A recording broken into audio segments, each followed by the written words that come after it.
I love oysters, but they're also the source of my most epic culinary fail. Now, this was probably 30, maybe 35 years ago. I'm going to serve oysters at a New Year's party. Of course, I had never shucked an oyster in my life, but I figured, how hard can it be? I had an old-fashioned church key, kind of like this one, and an hour later, I was almost crying. Not a single oyster was open. This is a little bit of redemption for me. I'm going to open an oyster on television, but first let me talk to you about oysters. There are 5 varieties of oysters cultivated in North American waters. We're going to start with the European flat, also known as the Bellone.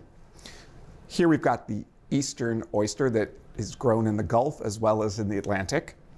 The Pacific oyster, you know where that grows. The Olympia, this is another West Coast variety. And finally, the Kumamotos, also grown largely out on the West Coast. Now, the variety of oyster will tell you a little bit about what it's going to taste like. For instance, Kumamotos are often melony or described as having honeydew notes. But frankly, the local water, the growing condition, is going to be more informative. An Eastern oyster grown in the Gulf is very different than an Eastern oyster from Maine, even though they're the same variety.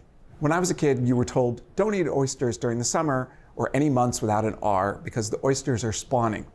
That was true 50 years ago, but now modern oysters are sterile, so they're fat 12 months of the year, meaning that they're not spawning and they don't get watery in the summer, so you can enjoy them 12 months of the year. You also can enjoy them by mail order. They ship remarkably well, as long as they stay cold. When they do get to your house, put them in the fridge in a bowl covered with a damp towel. Do not put ice in the bowl. It seems really logical. You want them cold, put ice in the bowl. But the ice will melt and the fresh water will kill the oysters. They'll be fine in your fridge for a day or two.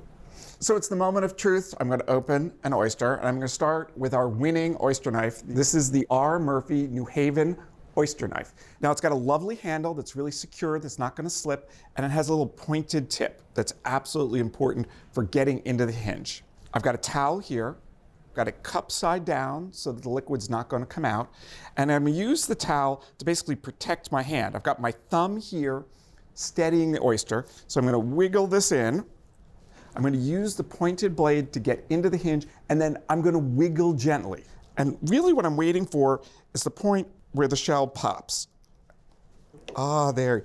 You see it pop. Now, we're not done yet. First thing I want to do is separate the muscle from the top shell. Sort of stop and start going really carefully at this point.